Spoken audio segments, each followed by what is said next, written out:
जय श्री राम। आज बात करते हैं तीसरे घर में राहु के क्या फल। यानी कुंडली उठाइए और देखिए, अगर राहु आपके तीसरे भाव में बैठा हुआ है तो यह वीडियो आपके लिए है। और आप समझिए कि एग्जैक्टली राहु आपके लिए कैसा है, शुभ है या अशुभ है, क्या करा रहा है। आपका राहु थर्ड हाउस में बैठकर उसने आपके जीवन में क्या क्या प्रभाव दिए हैं, क्या प्रभाव देने जा रहा है और क्या प्रभाव आपको देगा, कैसी होगी आपकी दशाएं, क्या होगा उस राहु का आपके जीवन में एजुकेशनली प्रभाव, प्रोफेशनली, आपके स्वभाव के ऊपर। एक वो ग्रह है राहु जो शुभ भी है और अशुभ भी है। शुभ है क्योंकि अमृत कलश का पान कर लिया है, अशुभ है क्योंकि वो राक्षस है। लेकिन स्वभाव तो मेलेफिक्स है ही है। और मेलेफिक्स का मतलब है एक अशुभ लक्षण अपने भीतर रखने वाला। लेकिन राक्षसों ने भी तो तपस्या से वरदान प्राप्त किए हैं, इसलिए इसके अंदर कुछ देने की भी बहुत बड़ी क्षमता है और कुछ लेने की भी बहुत बड़ी क्षमता है। थर्ड हाउस का राहु कैसे फल देता है, क्या होता है राहु, तीसरे घर में क्या क्या होता है। एक तीसरा घर है, उसका एक एटमॉस्फेयर है, उसके एक कारकत्व है, एक प्लेनेट है, एक व्यक्ति है, उसका नाम राहु है। वो थर्ड हाउस के अंदर एंट्री करके बैठ गया है। वो वक्री है, वो उल्टा चलने वाला है।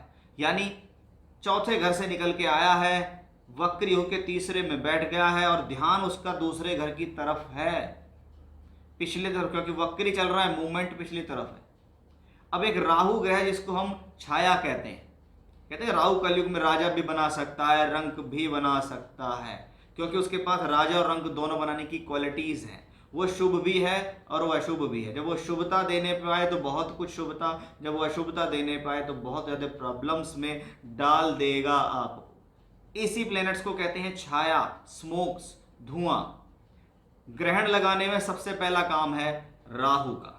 निर्भीक है, साहसी है, उद्दंडी है, अड़ियल है, रूढ़िवादी है, यानी सामाजिकता से हटके कार्य करने वाला। हमेशा कुछ ना कुछ विचार रहते हैं कि कुछ हटके करूं, कुछ अलग करूं, कुछ नया करने की कोशिश करूं।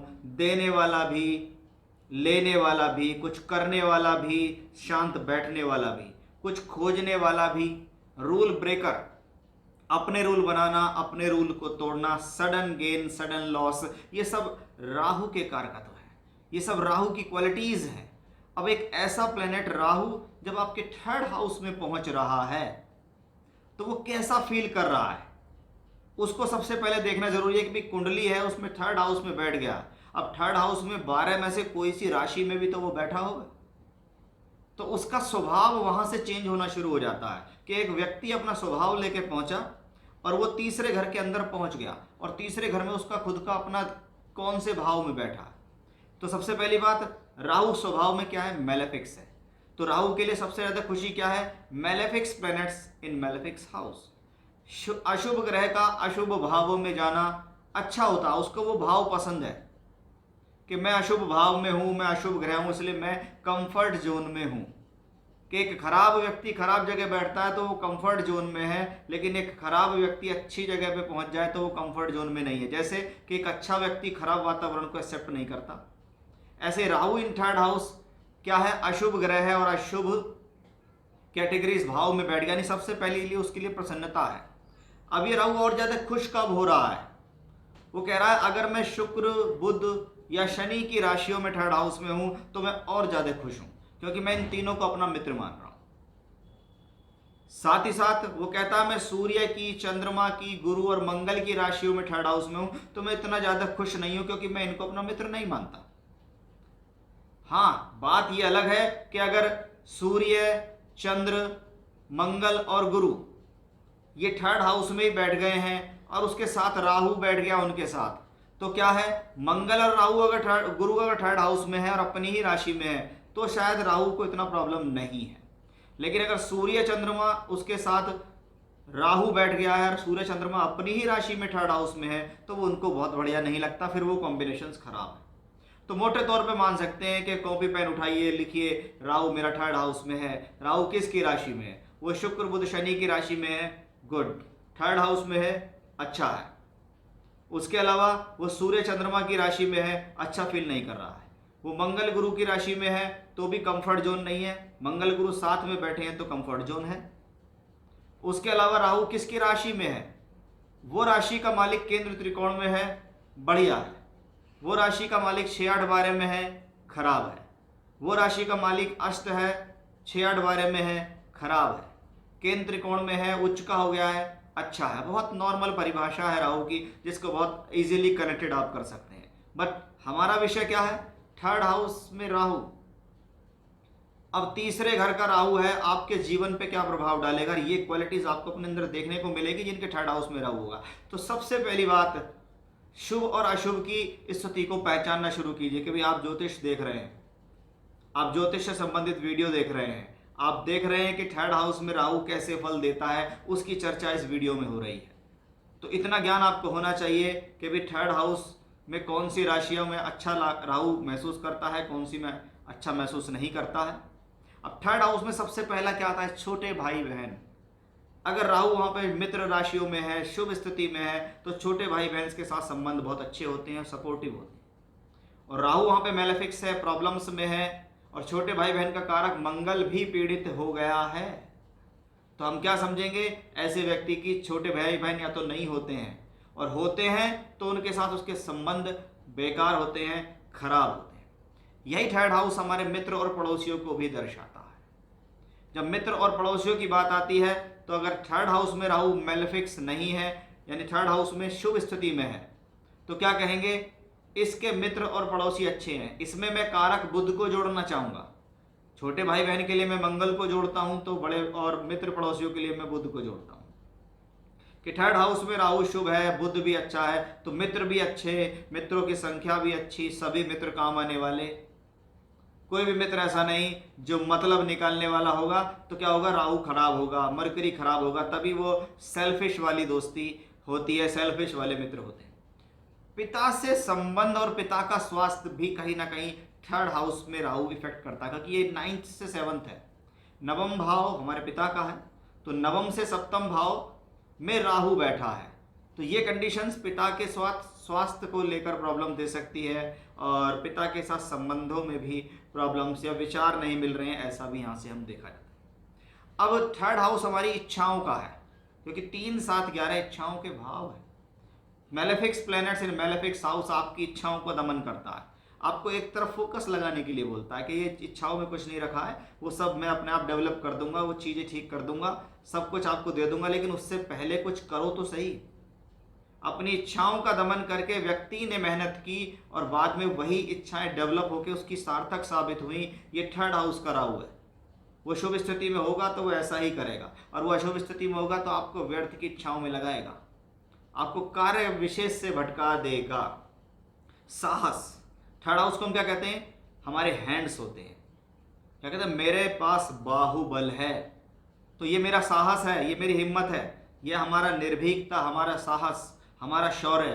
थर्ड हाउस में राहु हमको बलवान बनाता है, हमको परिस्थिति से लड़ने की क्षमता देता है। ये वो राहु नहीं है कि मैंने किसी के जाके कमजोर किया, किसी के 2 थप्पड़ लगा दिए तो मैं बली हो गया। नहीं, मैं परिस्थिति से लड़ता हूँ, मैं जीवन की परिस्थितियों से लड़ता हूँ, मैं संघर्षों से लड़ता हूँ, मैं देखता हूँ जीवन में क्या हो रहा है, उसको कैसे हैंडल करना चाहिए। ये थर्ड हाउस के राहु से आपको मिलेगा। आविष्कारक भी, आविष्कारक और तपस्या दोनों सेम एक दूसरे से जुड़ी हुई हैं। जब तक जीवन में तपस्या नहीं होगी तब तक आविष्कार नहीं होगा। कोई मंत्र सिद्ध करना है, तपस्या करनी पड़ेगी। कोई क्रिएटिविटी करनी है, तपस्या करनी पड़ेगी। कुछ शोध करना है, तपस्या करनी पड़ेगी।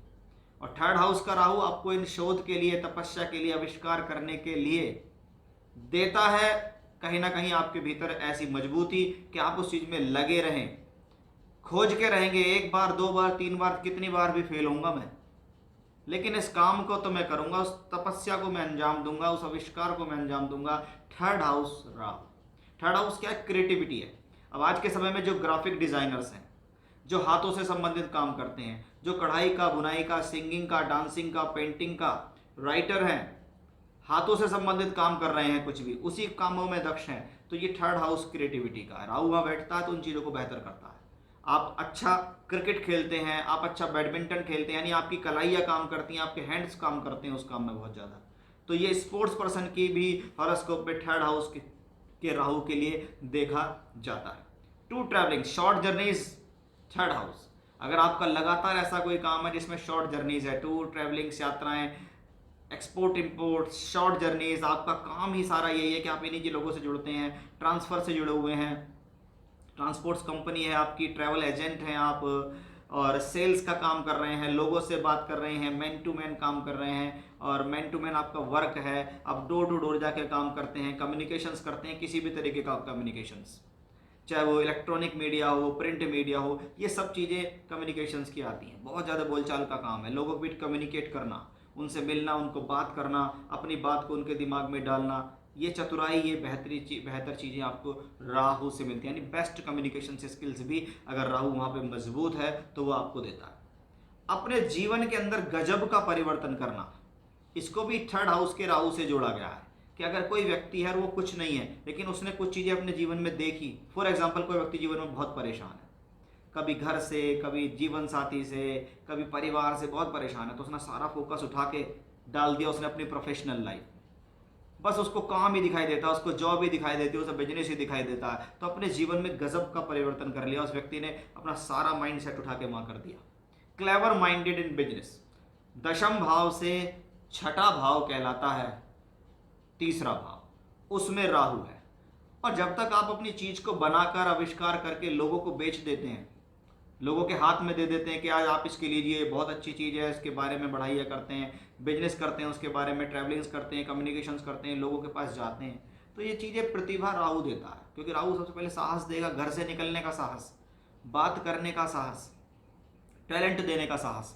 ये क्या है? ये थर्ड हाउस के राहु से आते हैं। इसलिए क्लेवर माइंडेड बिजनेस भी हम कहते हैं। बहुत ज़्यादा जो लोग बिजनेस कर रहे होते हैं जीवन में, उनका भी अगर देखा जाता है तो उनके थर्ड हाउस से राहु का कनेक्शन हो तो अच्छा है। हाथों से संबंधित कार्यों में दक्षता 3, 7, 11 को कवर करता है। कुछ लोग राहु की दृष्टियां भी मानते हैं कि भाई राहु तीसरे घर में बैठता है तो 7, 11 को देखेगा। अब अगर तीसरे से बैठा है तो सप्तम को देखेगा, 9th को देखेगा, 11th को देखेगा। यानी ये काम त्रिकोण को भी संभाल रहा है, ये भाग्य को भी संभाल रहा है, ये आपके जीवन में आपकी source of income 11th house को भी संभालता है। तो 3, 7, 11 से कनेक्शन बनाता है, भाग्य से, हिम्मत से, मेहनत से, साहस से। अब राहु थर्ड हाउस में है और देख रहा है अगर 7th हाउस से कनेक्शन है, क्योंकि ये 7th से 9th भी है। तो बहुत बार अंतर जातीय विवाह, अलग धर्म के अंदर विवाह करना, मैंने शुरू में ही कहा था राहु रूढ़िवादी है, सामाजिकता से हटके चलता है कि अगर किसी के साथ उसको लव रिलेशनशिप्स हो गया तो फिर वो देखेगा ही नहीं कि ये धर्म में है या नहीं, जाति में है या नहीं, फिर उसका टारगेट होगा कि मुझे ये पूरा करना है, और वो उसको पूरा कर ही लेता है। चाहे उसके साथ उसको भागना पड़े, जगह छोड़नी पड़े, स्थान छोड़ना पड़े, इवन धर्म को छोड़ना पड़े, देश को भी छोड़ना पड़े, तो भी ऐसी योजना बनाएगा कि उसको लेके चला ही जाएगा और वो उसी के साथ रहने की कोशिश करेगा। उच्च शिक्षा, क्योंकि 9th हाउस से कनेक्शन है, बहुत बार शिक्षा करने के लिए घर से दूर जाना, विदेश जाना, कुछ सीखने के लिए कुछ करना, जो काम परिवार में कभी नहीं हुआ उससे कुछ हटकर लोगों के साथ मिलकर जुड़कर काम करना भी ये थर्ड हाउस के राहु से देखा जाता है। इसलिए हम विदेश यात्रा से भी हम इसको जोड़ देते हैं। और कैसे फटाफट से पैसा कमाया जाए, क्योंकि राहु क्या है? Sudden gainer. और इसका कनेक्शन आप देखिए 9th और 11th से है, तो उसके मन में जो चीज़ें आती हैं वो यही है कि भाई कैसे पैसा क्विकली कमाया जाए, ऐसा क्या कमाया जाए। तो ऐसे लोग दिमाग लगाते हैं तो उनके पास तुरंत आइडियाज़ ऐसे आते हैं और उन आइडियाज़ को ज्वाइन करके वो जीवन में पैसा भी कमाते हैं। ये भी क्या है? ये थर्ड हाउस के राहु से ही हमको देखने को मिलता है। वहीं दूसरी तरफ गलत तरीके से पैसा कमाना, भाई हाथों की सफाई है। अब हाथों की सफाई जादूगर के पास भी है, हाथों के पास सफाई उस पर भी है जो चेन स्नेचर है या पॉकेट मार लेता है या गलत काम करके पैसा कमा लेता है। ये भी हमें थर्ड हाउस के राहु से ही दिखती है, क्योंकि एग्जैक्टली उनका काम है। हर व्यक्ति का अपना एक काम है। एक पॉकेट मारने वाला व्यक्ति भी उस चीज़ के लिए एक नहीं कितने बार प्रयास करता है, पकड़ा भी जाता है, पिटता भी है, लेकिन फिर भी वो उस पर लगा हुआ रहता है। और बहुत बार ये होता है कि 10 में से 1 बार सफल भी होता है, बहुत बार लगातार सफल होता है, क्योंकि उस चीज़ में वो पारंगत हो जाता है। और प्लैनेट्स है, उसको किसी चीज़ में तो देगा ही देगा। तो ये वो सारी चीज़ें हमें थर्ड हाउस में मिलती हैं कि जब राहु यहाँ हो तो हमें ये देखना चाहिए। और मैंने शुरू में बताया कि किन राशियों में अच्छा महसूस करता है, किन राशियों में खराब महसूस करता है। वो राशियों के स्वामी जिसमें वो बैठा है वो केंद्र त्रिकोण में हैं, उच्च के हैं, स्वराशि के हैं, अस्त नहीं है, तो राजयोगों में परिवर्तित होती है स्थिति, धन योगों में परिवर्तित होती है। इसके विपरीत राहु थर्ड हाउस में है और उनके जो राशि के मालिक हैं जिसमें वो बैठा है वो पीड़ित है, 6-8 बारे में गए हैं, शुभ नहीं है, तो स्किल्स खराब होती हैं। जो चीज़ें थर्ड हाउस की स्किल्स में उसको बहुत ज़्यादा मिल जानी चाहिए, उनमें उसकी प्रॉब्लम्स आती हैं, फिर वो उसकी एनर्जी भी व्यर्थ जगह लगती है, साहस भी व्यर्थ जगह लगता है। तो ये एक चीज़ें जो मैंने कुछ शास्त्रों में पढ़ी, कुछ लोगों की हॉरोस्कोप्स देखी, उसमें मुझे ये चीज़ें पता लगी कि थर्ड हाउस में अगर राहु आपके बैठ गया है तो क्या कर सकता है ऐसा राहु, और क्या दे सकता है ऐसा राहु, उसके बारे में मैंने आज आपको यहाँ जानकारी दी है। जय श्री राम।